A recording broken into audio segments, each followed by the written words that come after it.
প্রিয় বন্ধুরা, কেমন আছেন? আশা কি ভালো। আমি জগতের গোটা পৃথিবীর বিভিন্ন ধর্মের একজন ছাত্র, আর আমি একটু ব্যাপক আকারে ধর্ম নিয়ে আলোচনা করি। আজকে যে বিষয়টা আলোচনা করব সেটা হচ্ছে যে মাটি দিয়ে মানুষ তৈরির কথা পৃথিবীর অসংখ্য ধর্মে আছে। পৃথিবীতে আমরা যে ধর্মগুলো পাই নতুন পুরাণ নিয়ে, তার সংখ্যা হচ্ছে 4,500, মতান্তরে 4,315টা। আর ভাষার সংখ্যা হচ্ছে কত? 7,111টা, মতান্তরে 6,995টা। আপনি যাই ধরেন তাতে কোনো সমস্যা নাই। এখন মূল কথা হচ্ছে যে আজকের যে আলোচনা সেটা হচ্ছে কি, মাটি দিয়ে মানুষ তৈরি। এই মাটি দিয়ে মানুষ তৈরির কথা পৃথিবীর অসংখ্য অসংখ্য ধর্মে আছে। আজকে আমি প্রধান প্রধান কয়েকটি ধর্ম নিয়ে আলোচনা করব। তার মতো বয়সের দিক থেকে তো সনাতন ধর্মকে সম্মান করতেই হয়, তাই না? যদিও খুব খারাপ ধর্ম, তাই না? মুসলমানদের কাছে খুব খারাপ, তারপরেও বয়সের দিক থেকে একটু শ্রদ্ধা করা উচিত নাকি? আর আমি যেহেতু নিরপেক্ষ মানুষ, আমাকে তো বলতেই হবে।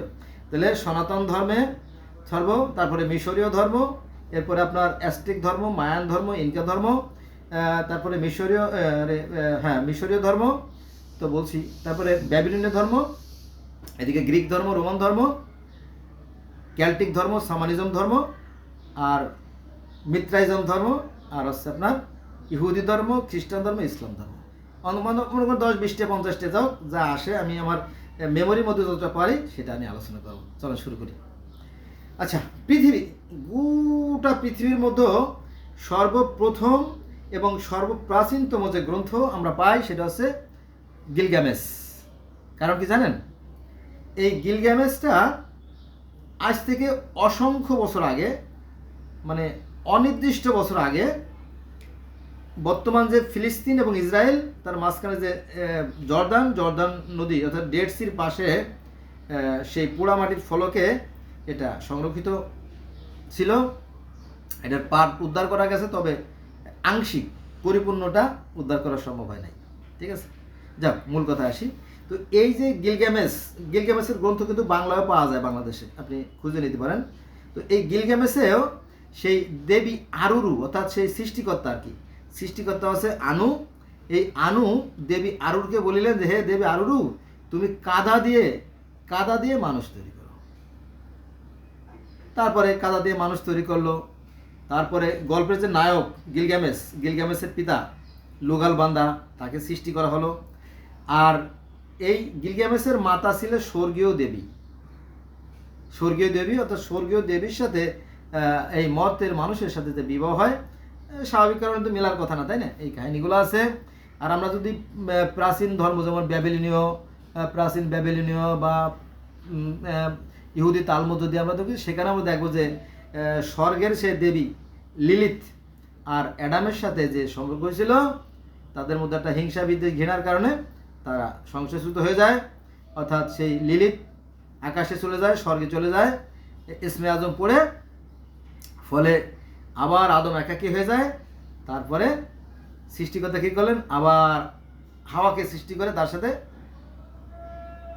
বা হবাকে সৃষ্টি করে তার সাথে বিবাহ দিলেন। হ্যাঁ, এই সংসারে যখন শান্তি দেখলো, অর্থাৎ অ্যাডাম এবং আদম হওয়ার সংসারে যখন শান্তি দেখলো, তখন আবার ওই যে লিলিত যে জ্বলাপোড়া শুরু করলো, মানে সতীনের মতো। হ্যাঁ, আমার সংসার ভেঙে দিলি আর এখন সুখে থাকতেছিস, দাঁড়া, তোর সংসারে আমি আগুন দেবো, এই আর অশান্তি।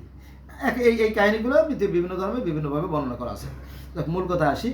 তাহলে এই যে গিলগামেশের গ্রন্থ, সেখানে মাটি দিয়ে মানুষ তৈরির কথা বলা আছে। তারপরে যখন গিলগামেশ বাড়াবাড়ি করে, ওই যে বোনের রাজা হোম বাবাকে হত্যা করে, এবং বোনের বা হোম বাবার 7টা ছেলে ছিল তাকে হত্যা করে, তখন দেবতারা অসন্তুষ্ট হয়ে যায়। দেবতারা আবার ঈশ্বরের কাছে নালিশ করে, এরা আনুর কাছে নালিশ করে, পরে দেবতাদের অভিশাপে এই গিলগামেশের বন্ধু ধ্বংস হয়ে যায়, মারা যায়। ঠিক আছে, যাক। তো তার আগে আনু দেবী আরুরকে আরেকটা কাজ করতে বলছিল, যে মাটি দিয়ে গরু তৈরি করো, মাটি দিয়ে গরুর কাহিনী আছে। আর এই গরুর কাহিনী জানেন তো, আমি তো মুসলমানের সন্তান, আমাদের কোরআন শরীফের প্রথম সূরা হলো গরু, বাকারা। আবার আমাদের প্রথম মানব অর্থাৎ আদি পিতা আদম যখন পৃথিবীতে আসে, তো তার সাথে একটা গরু ছিল। আবার সনাতন ধর্মের যে বেদের প্রথমে আছে দেখবেন গরু, কোরআনের প্রথমেও গরু, বা বেদের প্রথমেও গরু, এবং পৃথিবীর আরও অসংখ্য গুরু আছে। যেমন পার্সি ধর্মে, পার্সি বা দর্থুস ধর্মের যে প্রথম সৃষ্টি সূচনা, তাও সেই গরু থেকেই। গরুকে জবাই দিয়ে তার রক্ত দিয়ে পৃথিবীতে সমস্ত প্রাণী সৃষ্টি করা হয়। আর একটা বৃক্ষ ছিল, সেই বৃক্ষর কেটে বৃক্ষ দিয়ে গোটা পৃথিবীতে বৃক্ষর সূচনা করা হয়। এরকম কাহিনী আছে জিন্দাবেস্তা আবেস্তায়, যদি আপনি দেখতেন। সেখানেও মাটি দিয়ে মানুষ তৈরির কথা বলা আছে, সব ধরনের মাটি দিয়ে মানুষ তৈরির কথা বলা আছে। তাহলে আমরা গিলগামেশ শেষ করলাম। আচ্ছা, এটা হচ্ছে কত, মানে অসংখ্য অসংখ্য বছর আগের কাহিনী। তারপরে আমরা যদি আজ থেকে 16,000 বছর আগে, কত 16,000 বছর আগের পিছনের যে ব্যাবিলনীয় ধর্ম, মিশরীয় ধর্ম, সুমেরীয় ধর্ম, এই জাতীয় ধর্ম দেখি, তাহলে সেখানেও কিন্তু মাটি দিয়ে মানুষ তৈরির কথা বলা আছে। এটা তারপর অনেক ধর্ম আছে, কেল্টিক ধর্ম। আচ্ছা, এবার আমরা চলে যাব around the world famous history of মিশর, তাই না? মিশরের কথা কে না জানে। মিশরীয়রা পৃথিবীতে সর্বপ্রথম আপনার সভ্য জাতি, এবং তারাই প্রথমে লিখন পদ্ধতি আবিষ্কার করে, তারাই প্রথম কালি আবিষ্কার করে, তারা প্রথমে পেপিরাস নামক এক প্রকার কাগজ আবিষ্কার করে পাতা দিয়ে। তারপরে তারা জল ঘড়ি, বালু ঘড়ি আবিষ্কার করে, তারা চাকার আবিষ্কার করে, তারা মেডিসিনের আবিষ্কার করে, তাই না? তো মেডিসিন দিয়ে যে মমি তৈরির যে কাহিনী, তারা উন্নত ছিল, চরম রকম উন্নতি ছিল। এভাবে তারা পৃথিবীটাকে উন্নতির চরম শিখরে নিয়ে গেছিল, কিন্তু একদল লোকের কাছে সেগুলো ভালো লাগে নাই। যেমন আমাদের আলেম ভাইরা, ওরা বিজ্ঞানের বিরুদ্ধে, বিজ্ঞান যদি প্রকাশিত হয়ে যায় তাহলে তাদের ধর্ম ব্যবসা বন্ধ হয়ে যাবে। এই জন্য ইসলাম এখনো সেই 7,500 বছর আগেও বিজ্ঞানের বিরোধী ছিল এরা, আর এখনও কিন্তু তারা বিজ্ঞানের বিরোধী। বিজ্ঞান যতই প্রকাশিত হবে ততই মূর্খতা, কুসংস্কার দূর হয়ে যাবে। এই জন্য যাক, তো মূল কথায় আসি। তো সেই মিশরীয় ধর্মেও মাটি দিয়ে মানুষ তৈরির কথা বলা আছে। যিনি সৃষ্টিকর্তা, যিনি বিশ্বজাহানের পরিচালক, তিনি হচ্ছে রা, আনু, আটুম, অনেকে অনেক নামে ডাকে। যাক, তো সেই আনু কি করলো জানেন? দেবী শ্বেতসুটকে বলিল, হে দেবী, মানে ফেরেশতা, বলো জি ঈশ্বর বলেন, তুমি একটা কাজ করো। কি করো? যে তুমি কুমারের কাদার মাটি দিয়ে, অর্থাৎ কুমারের কাদা, তো কুমার মানে যারা হাঁড়ি পাতিল তৈরি করে মাটি দিয়ে, সেই মিহি সুন্দর নরম তুলতুলে মাটি দিয়ে মানুষ তৈরি করো। তখন তিনি মানুষ তৈরি করলো। মানুষ তৈরি করার পরে তারপরে তার ভিতরে ঈশ্বর প্রাণ ফিরিয়ে দিলেন, প্রাণ দিয়ে দিলেন, যা, তাই না? প্রাণ দিলেন, সে সচল হয়ে গেল। সেই কাহিনী মিশরীয় ধর্মে আছে। আর আমাদের ইসলাম ধর্মের 4জন ফেরেশতা আছে না, আজরাইল, জিব্রাইল, ইসরাইল, মিকাইল, same to same, there is no difference. সেখানেও অর্থাৎ মিশরীয় ধর্ম 4জন প্রধান ফেরেশতা আছে, জ্ঞানের ফেরেশতা। তাদেরকে দেখা যায় না, ধরা যায় না, ছোঁয়া যায় না।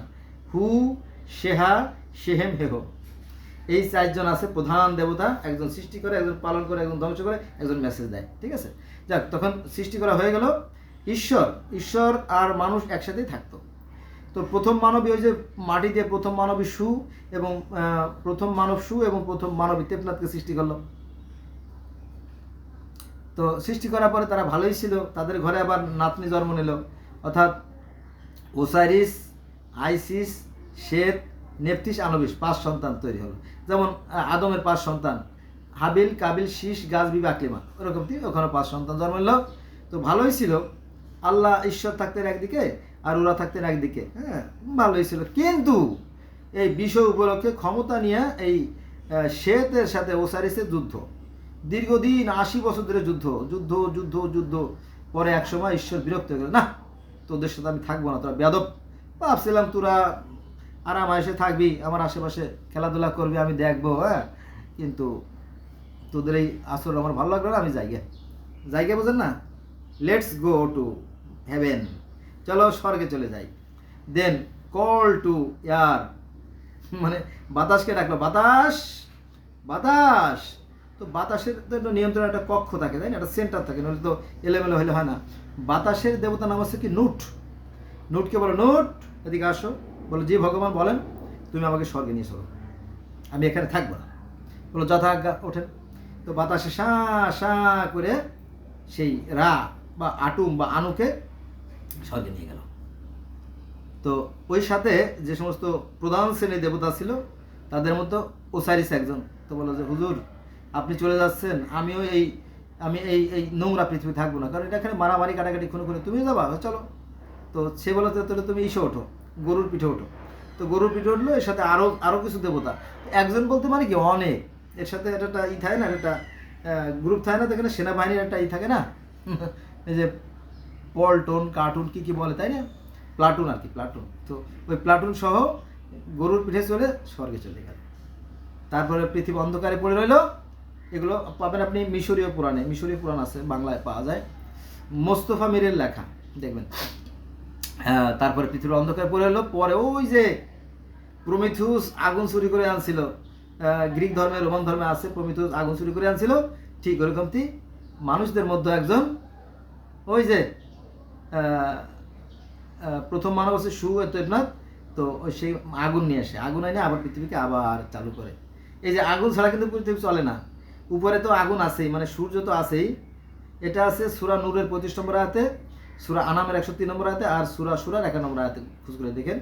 সেই যে আল্লাহ হচ্ছে আকাশে পৃথিবীর জ্যোতি, তো সেই জ্যোতি থেকে কিছুটা জ্যোতি পৃথিবীতে আনলো, আগুন আনলো। এই আগুন ছাড়া পৃথিবীর কোনো কাজ কিন্তু সম্পাদন হয় না, জানেন তো।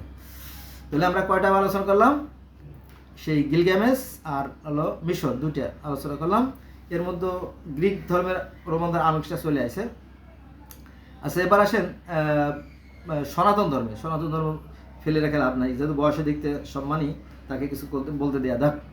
তো আমরা যদি বেদ পড়ি পাবেন না, গীতা পড়লেও পাবেন না, কারণ ওই যে সব কথা কোরআনে পাবেন না, হাদিসে পাবেন না, হাদিসেটা পাবেন না, কোরআনে পাবেন, এমতি ঠিক এরকমটি ঈশ্বরের অবতার রহস্য যে কাহিনী, ঈশ্বরের অবতার 10 জন অবতারের যে কাহিনী আছে, সেখানে এই মাটি দিয়ে মানুষ তৈরির কথা বলা আছে। আর আছে কোথায় জানেন, মনু সংহিতা, আর একটা গ্রন্থ, অর্থাৎ সেই মনু সংহিতা বলতে সেই মনুর গুণগান, আদমের গুণগান। Adam at first man of the earth, পৃথিবীর প্রথম মানব আর কি। আমার ভুল হলে ক্ষমা করবেন, আমি ইংলিশ বুঝি না তো সেই প্রথম মানবের নাম কি জানেন, মনু। কোথাও আসছে মনু আর শতরূপা, কোথাও আসছে জমি, কোথাও আছে আদম এবং হব্বাবতী, অ্যাডাম হব্বাবতী, এরকম আছে আর কি। মানে যেহেতু সনাতন ধর্ম বহু প্রাচীন, কত 80 লক্ষ বছর বা 50 লক্ষ বছর বা 25 লক্ষ বছর, তো এই জন্য ওই ধর্মটা আস্তে আস্তে শাখা প্রশাখা গজে বট গাছের মতো বিস্তার লাভ করছে, বুঝলেন। বেদে আছে জমি, তারপরে অন্য গ্রন্থে আছে আপনার মনু শতরূপা, আর মনুসংহিতা আছে আদম হব্ববতী। যাক, মূল কথা আসি। তো বিষ্ণু মানে কি, সে সৃষ্টিকর্তা। বিষ্ণু সৃষ্টিকর্তা কি করলো, সৃষ্টিকর্তা কর্দম দিয়ে, এ কথা আছে সেম, মানে ইসে আছে মনুসংহিতায়, কর্দম দিয়ে তিনি মেলেশ্বর জাত প্রবর্তনকারী জাত সৃষ্টি করলেন, অর্থাৎ মানুষ তৈরি করলেন, এবং বলো যে তোমরা অসংখ্য বংশ করে পৃথিবীটা ভরিয়ে তোলো, পৃথিবীতে তোমরা পৃথিবীতে তোমরা রাজত্ব করো। এই ওদেরকে যে বাগানে থাকতে দিল, ওই যে নিষিদ্ধ গাছের ফল খাইলো, কোরআনে সূরা আল বাকারার 30 নম্বর আয়াতে যে কথা বলা আছে, ওই একই কাহিনী। তো ওই আদম হব্ববতী কি করলো, তারা ঈশ্বরের কথা অমান্য করে রম্য ফল ভক্ষণ করলো। রম্য ফল ভক্ষণ করার ফলে তারা মিলেস্য হয়ে গেল। মিলেস্য শব্দ তো জানে না মুসলমানরা, লাখে একটা কেন কোটিতে একটা জানে না, কিন্তু আমাকে জানতে হয়েছে, সৃষ্টিকর্তা আমাকে সাহায্য করছে। তাই মিলেস্য শব্দ তো নোংরা বা অপবিত্র। আমরা যেমন মুসলমান, আমি মুসলমান সন্তান, আমরা যেমন হিন্দু বলি কাফের বা মুশরিক, আর ওরাও আমাদেরকে বলে মিলেস্য বা অপবিত্র, নোংরা। বোঝা গেছে এই কথা। তো কি করলো, এই মনু ও শতরূপা কি করলো, সেই রম্যফল ভক্ষণ করলো, মিলেস্য হয়ে গেল, অপবিত্র হয়ে গেল, ফলে তাদের সেই জান্নাতের পোশাক খুলে গেল, পরে তাদের ঘাড় ধরে পৃথিবীতে বের করে দিল, মানে দেবতারা বের করে দিল। তখন আবার মনু ক্ষমা চাইলো যে হে দেবতাগণ, আমি হয়তো অন্যায় করছি, আমি ভুল বুঝতে পারি নাই, বা আমার সাথে চক্রান্ত হয়েছে, আমাকে ক্ষমা করে দাও। ঠিক আছে, এরকম কাহিনী আছে। যাক, তাহলে আমরা দেখলাম যে এখানেও মাটি দিয়ে মানুষ তৈরি কথা বলা আছে, কর্দম দিয়ে। কর্দম বোঝেন না, কর্দম, ক দয়রেফ ম, কর্দম শব্দটা আছে মনু সংহিতায়। হ্যাঁ, তাহলে আমরা পাইলাম গিলগামেশও মাটি দিয়ে মানুষ তৈরি, মিশরীয় মাটি তৈরি, সনাতন ধর্ম মাটি দিয়ে তৈরি। এবার আমরা চলে যাব গ্রিক ধর্ম এবং রোমান ধর্ম। দুটো ধর্ম একই রকমের, তবে একটু ভিন্ন। যেমন আমাদের মধ্যে শিয়া সুন্নি একই, কিন্তু একটু ভিন্ন। ওখানেও সেই একই কথা। সেখানে যিনি সৃষ্টিকর্তা, যিনি বিশ্বজাহানের পরিচালক, যিনি অল ইন অল, সর্বসর্বা, তিনি হচ্ছে কাওয়াস। কাওয়াস কি করলেন? এই বিশ্ব জগৎ সৃষ্টি করলেন, স্বর্গ, মর্ত্য, পৃথিবী, ভূতল, সাগর, সমুদ্র সব কিছু সৃষ্টি করলেন এবং মানুষ সৃষ্টি করলেন এবং মানুষকে বলো তোমরা এই পৃথিবী পরিচালনা করো। আর স্বর্গের দেবতার নাম কি জানেন? জিউস। গ্রিক ধর্মে স্বর্গের দেবতার নাম জিউস, আমাদের ইসলাম ধর্মের স্বর্গের দেবতার নাম হচ্ছে রিদওয়ান, হিন্দু ধর্মের স্বর্গের দেবতার নাম হচ্ছে ইন্দ্র, আর ওই যে মিশরীয় ধর্ম বললাম না, ওখানে স্বর্গের দেবতা কি হবে? ওসাইরিস। এরকম তো অনেক আছে, বলতে গেলে আমার এলোমেলো হয়ে যাবে আর কি। কয়েকটা ধর্ম কথা বলতেছি শুধু। সেখানে স্বর্গের যে দেবতা জিউস, তিনি নির্দেশ দিল প্রমেশে মানে দেবতাদেরকে, হেই প্রমিথুস, তুমি মাটি দিয়ে মানুষ তৈরি করো। তখন তিনি মাটি দিয়ে মানুষ তৈরি করলো এবং প্রমিথুসও মানুষ তৈরি করে। যখন মাটি দিয়ে মানুষ তৈরি করা হয়ে গেল, তখন দেবী এথেনা, একটু ভেঙে বলি, সেটা হচ্ছে যে দুইজনকে দুটো দায়িত্ব দেওয়া হলো। এপিমিথুসকে বললো যে তুমি করো, পৃথিবী সৃষ্টি করো, পৃথিবী সৃষ্টি করো, গাছপালা, কীট পতঙ্গ, পশু পাখি, মাছ, সরীসৃপ, মানে সমস্ত কিছু সৃষ্টি করে পৃথিবী ভরে তোলো। এলোকেন এপিমিথুস এটা করলো। আর প্রমিথিউসকে দেওয়া হলো একটা স্পেশাল দায়িত্ব যে তুমি মানুষ রচনা করো, একটা মাত্র কাজ করো। সে কি করলো? অনেক সময় নিয়ে ধীরে ধীরে ধীরে ধীরে আস্তে আস্তে এই সুন্দর করে নারী রচনা করলো। নারী দেখবেন অনেক সুন্দর, যাতে পুরুষ তাদের প্রতি আকৃষ্ট হয়, হ্যাঁ, মোহগ্রস্ত হয়, বিভ্রান্ত হয়, তাই না? যাক, তারপরে তাদের সাথে কি আকর্ষণের ফলে প্রেম, প্রীতি, ভালোবাসা, সোহাগ, তারপরে বিবাহ, তারপরে আবার মিলন, এরপরে আবার নতুন প্রজন্ম সৃষ্টি। এইভাবে একটা মানে তিনি একটা মানে একটা ওই যে গ্র্যাভিটেশন মানে মানে শক্তি, মানে একটা ম্যাগনেটিক ফিল্ডের মতো তৈরি করে দিয়েছে। ম্যাগনেটিক ফিল্ডের মধ্যে যেমন একটা নির্দিষ্ট বয়সে ছেলেমেয়েরা যখন কিশোর বয়সে তখন ছেলেমেয়েদের মধ্যে একটা আকর্ষণ তৈরি হয়, এই আকর্ষণ থেকে তাদের মধ্যে মিলন হয়, প্রেম হয়, ভালোবাসা হয়, তারপরে আবার সৃষ্টির গতি টিকে থাকে। ঠিক এরকম দিক। তো নারী এত সুন্দর করে রচনা করলেন, যেমন বিভিন্ন পুরুষরা দেখবেন কেউ কবি হয়, কেউ শিল্পী হয়, কেউ সাহিত্যিক হয়, কেউ গবেষক হয়, কেউ ওই নারীর কারণে, নারীর আকর্ষণ, এতই আকর্ষণ, এভাবে সুন্দর করে সৃষ্টি করা হয়েছে। আবার কবির হুজুর তো বলে গেছে, ওগো নারী তুমি সব কি, ওগো নারী তুমি শ্রেষ্ঠ অবনীর, গোলাপে গঠিত ভরা ভিতর বাহির। তোমাকে মনে হয় গোলাপের মতো, সবিস্ময়ে বারবার তাই মনে হয় তুমি তো গোলাপ ছাড়া অন্য কিছু নয়। নারী হচ্ছে গোলাপের মতো সুন্দর, আকর্ষণীয়। পুরুষ তার প্রতি আকৃষ্ট হবে। পুরুষ হচ্ছে কালো ভুমরার মতো, সে যাবে, তার সাথে মিলন ঘটবে, পরাগায়ন ঘটবে, ফলে আবার নতুন করে ফুল ফল আসবে। সৃষ্টিকর্তা এইভাবেই তার একটা কুদরতি হাত দ্বারা অদৃশ্য মানে ম্যাগনেটিক ফিল্ডের মতো অদৃশ্য শক্তি দ্বারা এগুলোকে সৃষ্টি করেন। এটা সাধারণ জ্ঞানে বোঝা যাবে না। ঠিক ওরকম তিনি নারীকে অনেক সুন্দর করে রচনা করলেন যাতে পুরুষকে আকর্ষণ করতে পারে। ঠিক আছে? এই যখন নারী অনেক সময় ধরে করতে করতে করতে সুন্দর করে রচনা করা হলো, তখন প্রমিথুস বলল যে হে ঈশ্বর, আমার তো নারী তৈরি করা হয়ে গেছে। বলে তাই? আচ্ছা ঠিক আছে। তখন জিউস স্বর্গের এক দেবী ছিল, জ্ঞানের দেবী এথেনাকে বলে, এথেনা বলো জি ঈশ্বর বলেন, তুমি তো যাও যে ওই যে প্রমিথুস যে নারী রচনা করছে ওর মধ্যে তুমি প্রাণ সঞ্চার করো। ওই যে কোরআন শরীফের সূরা আল বাকারা 30 থেকে 38 নম্বর মধ্যে আছে যে আল্লাহ মাটি দিয়ে মানুষ তৈরি করার পরে তারপরে তিনি তার রূহ ফুঁকে দিলেন, তিনি রূহ ফুঁকে দিলেন আর আদম সচল হয়ে গেল। ওই কাহিনী একই কাহিনী গ্রিক ধর্মে আছে, রোমান ধর্মে আছে, আরও বহু ধর্মে আছে। এলো বিষয়। কিন্তু আমরা জানি না, ওই যে কেন জানি না জানেন? আমাদের মধ্যে হিংসা, বিদ্বেষ, ঘৃণার কারণে যে আমার ধর্ম বড়, এই আমার ধর্ম বড় করতে যে লাগে মারামারি, ফাটাফাটি। আচ্ছা, আগে মূল কথা বলে নই। তো যখন দেবী এথেনাকে বললো যে তুমি যে প্রাণ সঞ্চার করলো, তখন দেবী এথেনার ভিতরে, অর্থাৎ সেই মাটির মূর্তির ভিতরে ফু দিয়ে তার প্রাণ সঞ্চার করলো, সচল হয়ে গেল। তো ওই অনুষ্ঠানে যখন দেবী এথেনাকে যখন দেবী এথেনা যখন এই মানে প্যান্ডোরাকে যখন প্রথম নারী আর কি, প্যান্ডোরা, লিলিথ, অ্যাডাম, হবা, যাক এক এক জায়গায় এক নাম করা আর কি, জমি, এক একটা ধর্মে এক এক, কিন্তু মূল যে বিষয়টা কিন্তু এক। তারপরে যখন তাকে সচল করা হলো, ওই দিন একটা বিশেষ অনুষ্ঠান ছিল, যেহেতু সৃষ্টিকর্তা নতুন একটা জাত সৃষ্টি করতে যাচ্ছেন, হ্যাঁ, এবং ওই প্রমিথিউস সাথে এথেনার বিবাহ দেবে। এই তো দেবতা মানে ফেরেশতা, সমস্ত ফেরেশতারা যেমন, একটু সুন্দর করে বলি, সেটা হচ্ছে যে আমাদের ইসলাম ধর্মে যদি আমরা দেখি, তাহলে আদমকে যখন তৈরি করা হলো, আদমকে তৈরি করার আগে আল্লাহ বলছিল ফেরেশতাদের, আমি তো পৃথিবীতে খলিফা প্রেরণ করতে যাচ্ছি। বললো যে আপনি কি এমন কাউকে তৈরি করতে যাচ্ছেন যারা রক্তারক্তি করবে? তো আল্লাহ বললো যে আমি যা জানি তোমরা তা জানো না। তারপরে আদমকে তৈরি করা হলো এবং বলা হলো যে তোমরা সবাই সেজদা করো। মনে আছে? এটা কোরআনের কথা, কিন্তু এটা আপনি কাটতে পারবেন না, আর কাটতে পারলে তো আপনি কাফের হয়ে যাবেন। ওই সেম টু সেম স্টোরি, সেখানে সমস্ত ফেরেশতাদেরকে দাওয়াত দেওয়া হলো যে তোমরা এসো, এখানে একটা ভোজ হবে, একটা আয়োজন হবে, অনুষ্ঠান হবে, গরু জবাই হবে। তখন সমস্ত দেবীরা আসলো, আসার পরে তারা সেই গরুর মাংস টাংস খাইলো, কেউ খাসির মাংস খাইলো, খাওয়া দাওয়া আনন্দ ফুর্তি হয়ে গেল। তারপর পান চিবাইতে চিবাইতে সবাই মিলে একটা উপহার দিল, কাকে? ওই যে প্রমিথিউস এবং প্যান্ডোরাকে। ওই নারীর নাম প্যান্ডোরা, গ্রিক ধর্মের কথা বলতেছি, আরও অনেক নাম আছে, সেখানে যাব না। তো এটা উপহার দিয়ে বললো যে দেখো, তোমরা দাম্পত্য জীবন সুখে থাকো, তোমরা শান্তিতে থাকো, আরামে এসে থাকো, তবে একটা কন্ডিশন। কি কন্ডিশন?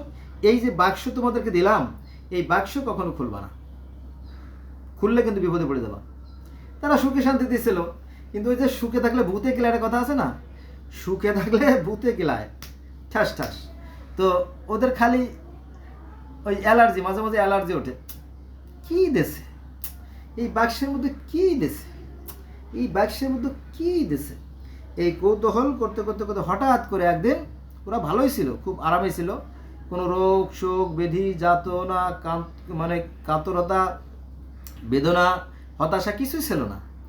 যখন এই বাক্সের মুখটা খুললো, তখন ফুরফুর করে পাখির মতো সব দুঃখ কষ্ট বেদনা রোগ শোক যাতনা, হ্যাঁ, আকাঙ্ক্ষা সব ফুরফুর করে বেরোতে লাগলো। এবং তাড়াতাড়ি আবার কে কী বের হয়ে যায়, সব তো বেরো চলে যাচ্ছে। তখন মুখটা আটকায় দেয়, আটকায় দিলে আশাটা শুধু বাক্সের মধ্যে ছিল, আর বাকিগুলো সব বেরিয়ে গেছে। এরপরে ওদের জীবনে চলে আসলো হতাশা দুঃখ কষ্ট বেদনা। ওরা ভালোই ছিল, সেই ভালো থেকে মন্দ হয়ে গেল। যেমন আদম হাওয়া জান্নাতে ভালোই ছিল, যখন গন্ধব ফল খাইলো, নিষিদ্ধ ফল খাইলো, তখন যেমন তারা বিপদে পড়ে গেল, ঠিক এখানে সেই প্রমিথিউস এবং সেই প্যান্ডোরা বিপদে পড়ে গেল। তখন বলো যে তোমাদেরকে আমরা আগেতে নিষেধ করছিলাম যে তোমরা এটি করো না, এখন আমাদের কিছু করার নাই। সেই থেকে এই পৃথিবীতে যাতনা বেদনা এসে গেছে। আর এই যে আর একটা কথা বলি, সেটা হচ্ছে যে এই যে স্বর্গে যেটা যুদ্ধ হয়েছিল, এই কাহিনীও কিন্তু শত শত ধর্মে আছে। যেমন সনাতন ধর্মে আছে যে দেবতা ও অসুরদের মধ্যে একটা যুদ্ধ হয়েছিল। দেবতারা দীর্ঘদিন স্বর্গে থাকতে আরাম আয়েশ করতে করতে তারা অলস হয়ে যায়। এই অলসতার সুযোগে অসুরেরা স্বর্গ আক্রমণ করে বসে। এই নিয়ে লম্বা কাহিনী আছে, সেখানে আমরা যাব না। তারপরে এই যে ফল খাওয়ার কাহিনী, একটা বৃক্ষে দুটি বৃক্ষ, মানে একটি বৃক্ষে দুটি পাখি, একটি পাখি ফল বকর করলো আর একটা সবল করলো, এই কাহিনীও বেদে আছে। অর্থাৎ ফল খাওয়ার কাহিনী বহু জায়গায় আছে। আর আমাদের ইসলাম ধর্মে আছে যে গন্ধব ফল খাইছিল আদম হাওয়া, সেই কাহিনী আছে। গ্রিক ধর্মে আছে, গ্রিক ধর্মের রোমান ধর্মে আছে যে একটা গোল্ডেন আপেল নিয়ে দেবী আফ্রিদিতি, দেবী এথেনা, তারপরে এরকম আরও দেবী যারা ছিল তাদের মধ্যে একটা ঝগড়া হয়েছিল, বিবাদ হয়েছিল। তারপরে তাওরাতে, জব্বুরে, ইনজিলে, বাইবেলে, কোরআনে তো আছে, জানেন তো, তাই না, গন্ধ ফলকার কাহিনী। তো এই ফলটাকে কেউ বলে এটা ছিল আসলে ডুমুর ফল, কেউ ছিল এটা আসলে খেজুর ফল, কেউ বলে এটা আসলে আপেল ফল, কেউ ছিল এটা আগুন ফল, কেউ ছিল আসলে এটা ছিল কি, এটা ছিল গমের দানা, হ্যাঁ, এরকম তো নানান ধরনের কথা বলে আর কি। যাক, এক একটা ধর্ম একরকম বলে। তো যাক, যে কোনো একটা ফল হোক আর নিষিদ্ধ কিছু হোক, সেটা খাওয়ার ফলে কি হয়েছিল, এই আদম হাওয়ার যে উন্মুক্ত যৌবন সেটা প্রকাশ পেয়ে গেল, অথবা তাদের জান্নাতে পোশাক খুলে গেল। ঠিক কথা আছে। তো মানে এত ধর্মের কথা তো আসলে একটা ভিডিওতে বলা যায় না, আমার মাথা গরম হয়ে যাচ্ছে। আমার আবার কাজে বের হতে হবে বন্ধুরা,